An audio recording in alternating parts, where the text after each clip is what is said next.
మీ ఎక్కకు జరిగిన అన్యాయానికి ముందు బంగారాజు గారు పరిపట్టాలి. మీ ఎక్క మెళ్ళో తాళి తీయాలి. ఖచ్చితంగా అదే జరుగుతుందమ్మమ్మ. నిజానికి నేను వేరే ఏ పని మీద ఈ ఊరు రాలేదు. మా నాన్నను వెతుక్కుంటూ వచ్చాను. ఆయన వేరే ఎవరో కాదు, మీ చిన్న మనవడు మురారి గారు. మురారి మీ తండ్రి అయితే మీ తల్లిగారు ఎవరు? సత్య గారు.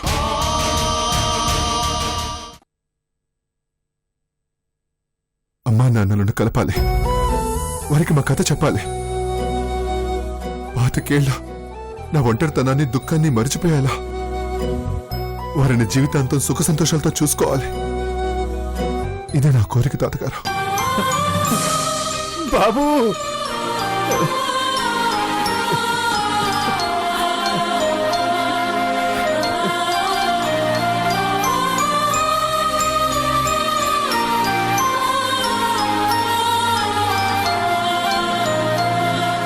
నీ కథ నిజంగా అద్భుతం. నా అనుభవం కూడా మాటలు రాక మోగపోతుంది. ఈ భూమి మీద నీకన్నా అదృష్టవంతుడు ఎవ్వరూ లేరయ్యా. ఆ దేవుడు ఉన్నాడంటానికి నీ కథ కన్నా గొప్ప నిదర్శనం ఏమీ లేదు. నిన్ను చూస్తుంటే గర్వంగాను అసూయగాను ఉంది బాబు. మరి నా కోరిక నెరవేరుతుందా తాతగారు? మా అమ్మా నాన్నలను కలుస్తారా?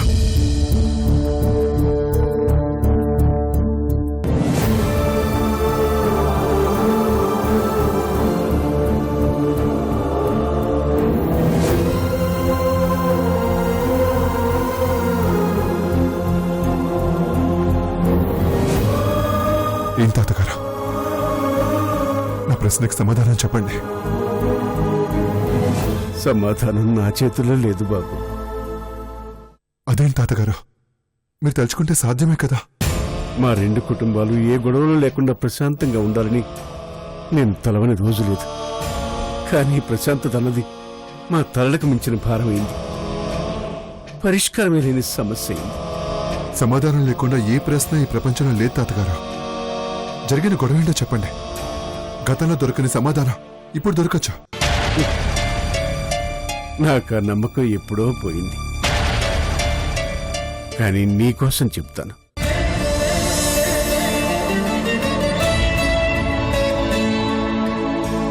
ప్రతి ఊరికి 4 దిక్కులుంటాయి. కానీ ఈ ఊరికి 2 దిక్కులు. ఒకటి మా ఇల్లు, రెండోది రాజగోపాల్ ఇల్లు. కష్టం వచ్చినా సుఖం వచ్చినా ఈ ఊరి వాళ్ళు మా 2 ఇళ్లే దిక్కులుగా చూసేవారు. ప్రజలకు మేము హితులం. నేను రాజగోపాల్ స్నేహితులు. మా మధ్య స్నేహం ఎలా ఉండేదంటే,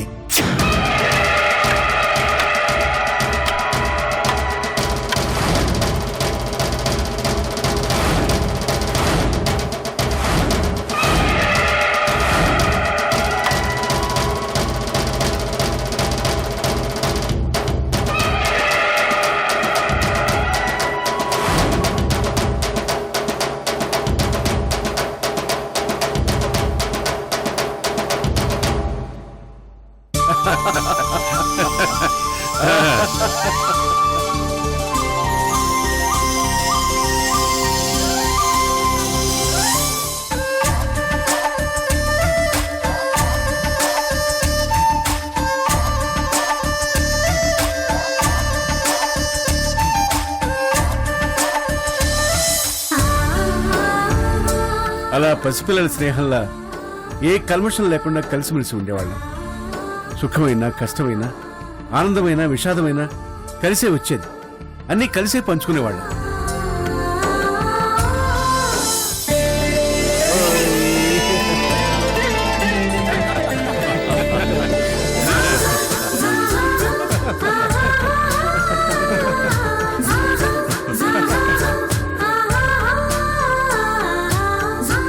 ఈ కృష్ణాష్టమి రోజు మన 2 కుటుంబాల్లోకి ఈ చిన్నారులు ఇద్దరూ వచ్చి మనలో సంతోషాన్ని ఆనందాన్ని నింపారు. ఇదే సందర్భంలో ఈ చిన్నారి బంగారానికి శ్రీకృష్ణుడి పేరు మురారి అని నామకరణం చేస్తున్నారు. మా ఇంటికి వచ్చిన అపరంజి బొమ్మకి రుక్మిణి సత్యభామల పేర్లు కలిపి రుక్మిణి సత్యాన్ని పెడుతున్నాను.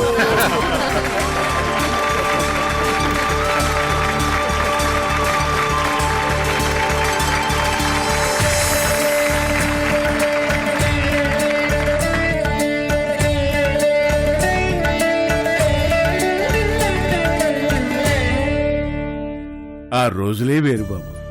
ఎంతో ఆనందంగా ఏ అరమరకం లేకుండా అంతా కలిసి ఉండేవాళ్ళం. ఒకరి సంగతులు మరొకరికి చెప్పుకునేవాళ్ళం. అహంభావాలు అహంకారాలు అస్సలు ఉండేవి కాదు. ఒకే కుటుంబ సభ్యుల్లా కలిసిమెలిసి ఉండేవాళ్ళం.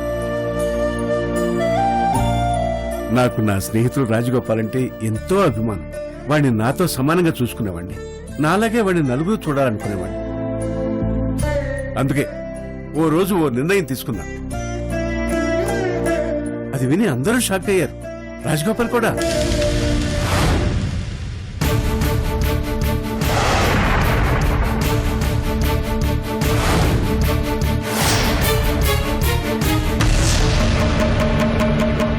ఏంటయ్యా మీరు అనేది?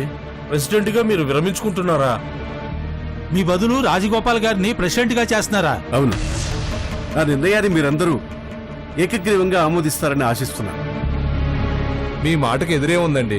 ఇకపై రాజగోపాల్ గారే మన ప్రెసిడెంట్. ప్రెసిడెంట్ రాజగోపాల్ గారికి, ప్రెసిడెంట్ రాజగోపాల్ గారికి, ప్రెసిడెంట్ రాజగోపాల్ గారికి, ప్రెసిడెంట్ రాజగోపాల్ గారికి, ప్రెసిడెంట్ రాజగోపాల్ గారికి, ప్రెసిడెంట్ రాజగోపాల్ గారికి, ప్రెసిడెంట్ రాజగోపాల్ గారికి, ప్రెసిడెంట్ రాజగోపాల్ గారికి.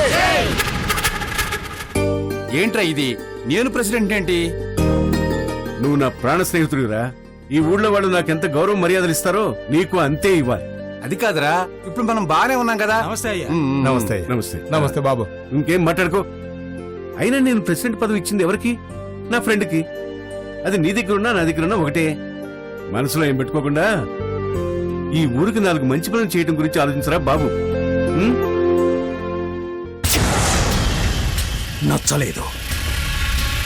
నచ్చలేదు. ఆ రాజగోపాల్ని మన ముసలాడు ప్రెసిడెంట్ని చేయడం అస్సలు నచ్చలేదు. కానీ అప్పుడు నా మాట వినే నాథుడు లేడు.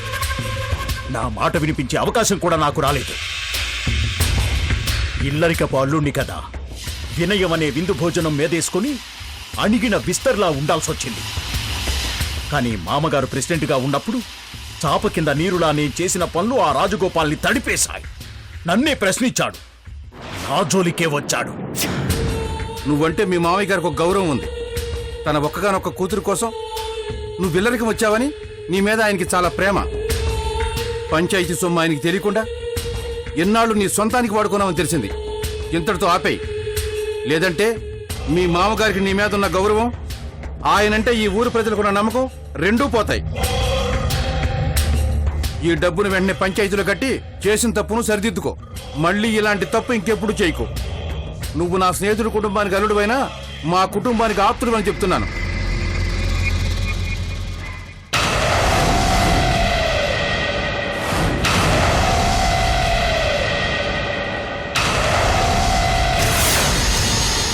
ఆ రోజు వాడు నా అహం మీద దెబ్బ కొట్టాడు. నేను వాడుకున్న డబ్బుకి వాడి జేబులోంచి డబ్బిచ్చి ఆదుకున్నా. నా తప్పుని వాడు ఎత్తి చూపడం నాకు నచ్చలేదు. మా మామ కుటుంబంతో వాడి స్నేహం నచ్చలేదు. అందుకే బద్దలు కొట్టాలనుకున్నా. వారి స్నేహం పీటలు వారేలా చేద్దామనుకున్నా. ఆ 2 కుటుంబాల్ని దూరం చేద్దామనుకున్నా. నేను ఆలోచనలో ఉండగా నాకు అవకాశం వచ్చింది. నా మామ ఆస్తికి నన్ను యజమానిని చేసే బంగారం లాంటి అవకాశం వచ్చింది. బంగారం లాంటి కుర్రాడయ్యా. ఈ చుట్టుపక్కల 100 గ్రామాల్లో మీకు అల్లుడయ్యే అర్హత ఈ ఒక్క అబ్బాయికి మాత్రమే ఉందయ్యా. అరే కుర్రాడు ఎలా ఉన్నాడో చూడరా. నేను వెళ్ళొస్తాను. అదేంట్రా, అబ్బాయి మీద నీ అభిప్రాయం చెప్పమంటే వెళ్ళిపోతానంటావేంటి? లేకపోతే ఏంట్రా, ఇంట్లో మేనల్లోని పెట్టుకుని బయట సంబంధాలు చూస్తావా? ఏ నీ కూతురికి నాగమ్మ కొడుకు ఈడు చూడు కదా?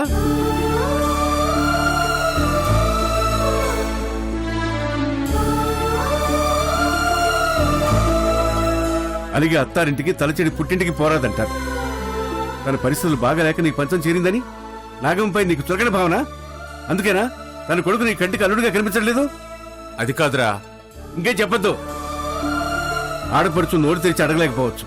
అన్నయ్య నీకైనా బుద్ధి ఉండదు? బుద్ధి వచ్చిందిరా, బాగా వచ్చింది. నన్ను క్షమించు చెల్లెమ్మా. నాకు రాని ఆలోచన వీడికొచ్చింది. నాకొస్తే ఒకటి, నీకొస్తే ఒకటినా? ఇంతకీ నాగమ్మ కొడుకుని అల్లుడిగా చేసుకుంటావా లేదా? నువ్వు చెప్పే కూడా కాదంటానరా. మరి ఈ ఫోటో నీ దగ్గర ఎందుకు? శోభం. ఇంకో 2 రోజుల్లో మంచి ముహూర్తం ఉంది. ఆ ముహూర్తానికి లగ్నం పెట్టించేద్దాం. మీరు ఆ పనిలో ఉండండి. అలాగేనండి.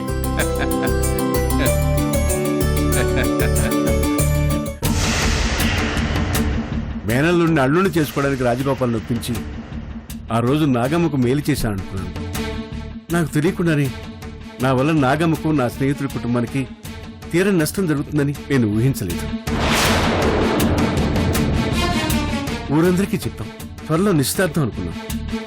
కానీ అప్పుడు తెలియదు నాకు రాజగోపాల్కు నా కొడుకు వాడి కూతురు ప్రేమించుకుంటున్నారని.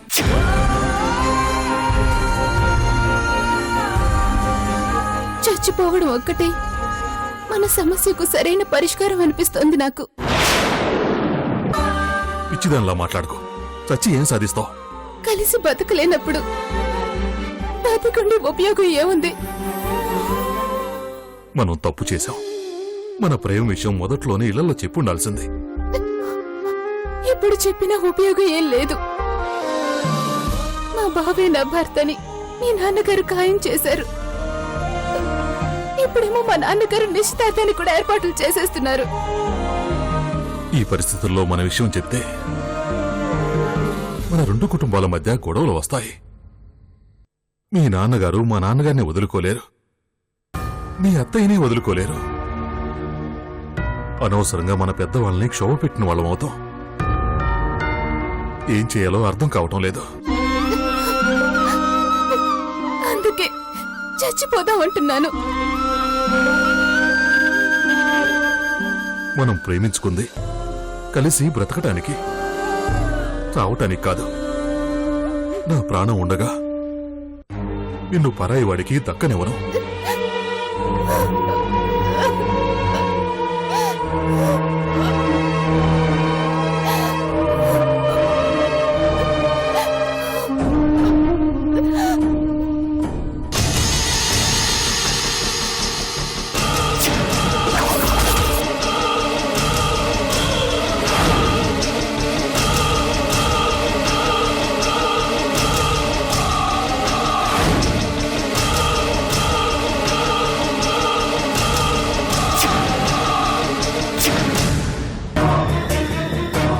నాన్నకు నా ప్రేమ విషయం ఎలా చెప్పాలి? ఏమీ అర్థం కావటం లేదు. అంత అయోమయంగా ఉంది.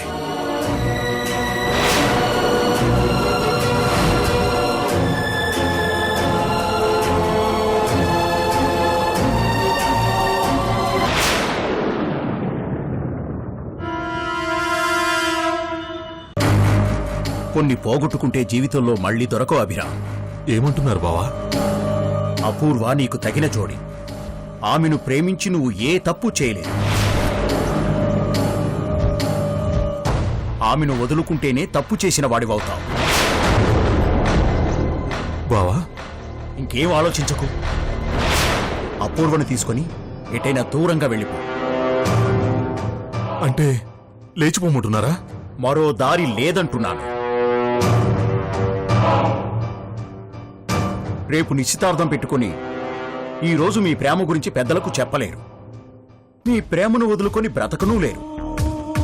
దానికన్నా దూరంగా వెళ్లి బ్రతకడమే మంచిది. కొన్నాళ్ల తర్వాత మీకు పిల్లలు పుట్టాక ఈ పెద్దల మనసు మారుతుంది. మళ్ళీ మీరు వెనక్కి రావచ్చు. బావెప్పుడు బావమరుదుల బ్రతుకే కోరుతాడు. ఆ తర్వాత నీ ఇష్టం.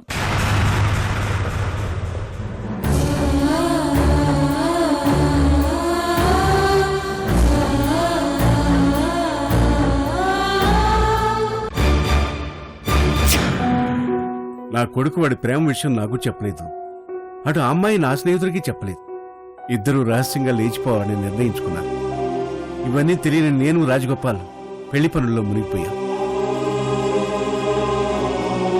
వాడింటి పెళ్ళైనా నా ఇంటి శుభకార్యంలా మా రెండు కుటుంబాల్లో పెళ్లి సందడి మొదలైంది. ఆ పెళ్లి సందడి రెండు కుటుంబాలకు సమస్య అవుతుందని, స్నేహానికి చిచ్చు పెడుతుందని వారికి తెలీదు. ఆ స్థితి నేనే తీసుకొచ్చాను. రెండు కుటుంబాలు విడిపోయే సమయాన్ని నేనే తీసుకొచ్చాను. ఆ రోజు జరిగింది నిశ్చితార్థం కాదు, మారణ హోమం. మోగింది మంగళ వాయిద్యాలు కాదు, మరణ మృదంగం. వాళ్ల పాలిట నేనే మృత్యుదేవుణ్ణయ్యాను. పెళ్లి కొడుకు అయిపోయావు.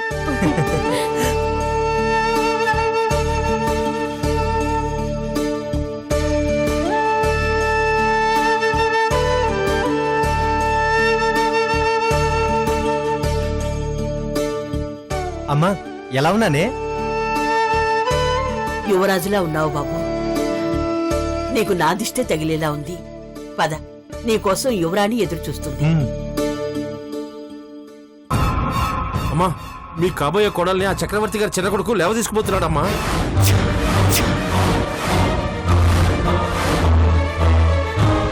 రేయ్, ఏం కూసావురా? నిజమయ్యా, నా కళ్ళతో నేను చూశాను.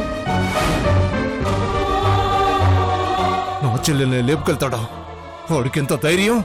రేయ్, ఎవడు అడ్డొచ్చినా సరే వాడిని చంపి నీ పెళ్ళాన్ని తెచ్చుకుందాం పద. రా.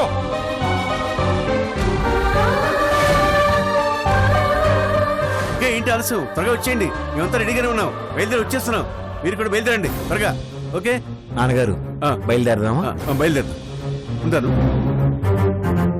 నానా వెళ్దామా? బయలుదేరదాం, పదండమ్మా. అయ్యారు అయ్యారు, జరగకూడదు జరిగిపోయింది. మీ అబ్బాయి ఆ రాజగోపాల్ గారి కూతురుని తీసుకుని పారిపోతున్నాడు. మీ అబ్బాయిని చంపడానికి నాగమ్మ కొడుకు రాజగోపాల్ కొడుకు మనుషులతో బయలుదేరారట. త్వరగా రండి అయ్యారు.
అయ్యో అయ్యో అయ్యో, అల్లుడు అల్లుడు అల్లుడు, అయ్యో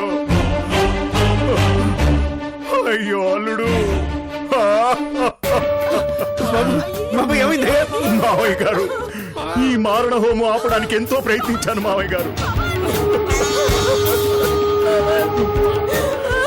నా వల్ల కాలేదు, నన్ను క్షమించండి, నన్ను క్షమించండి. అయ్యో బాబు, బాబు, భూపతి, భూపతి.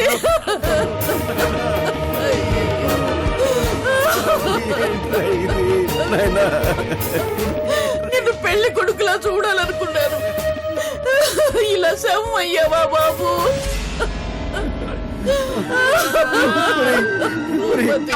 రాజగోపాల్, రాజగోపాల్,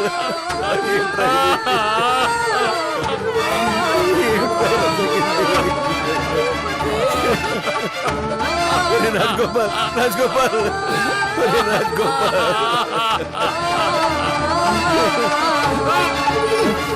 రాజగోపాల్. రాజగోపాల్ రాజగోపాల్ అయ్యో రాజగోపాల్ రాజగోపాల్ రాజా రాజగోపాల్ నన్ను ఒంటరి చేసి వెళ్ళిపోయావురా రే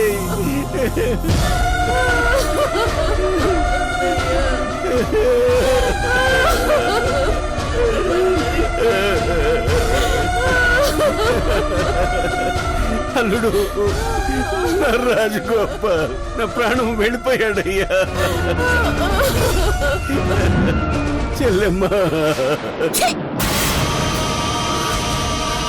నీ పాపపు చేతులు మా అన్నయ్య తగ్గడానికి వీల్లేదు.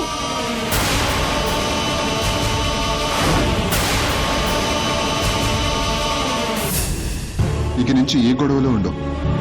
మీ రెండు కుటుంబాలని మునుపట్ల కలిసి ఉండేలా నేను చేస్తాను. రెండు కుటుంబాలు కలవడానికి అవకాశం కల్పించిన వాడితోనే రెండు కుటుంబాలు కలవకుండా చేస్తా. ఇదే నా లక్ష్యం.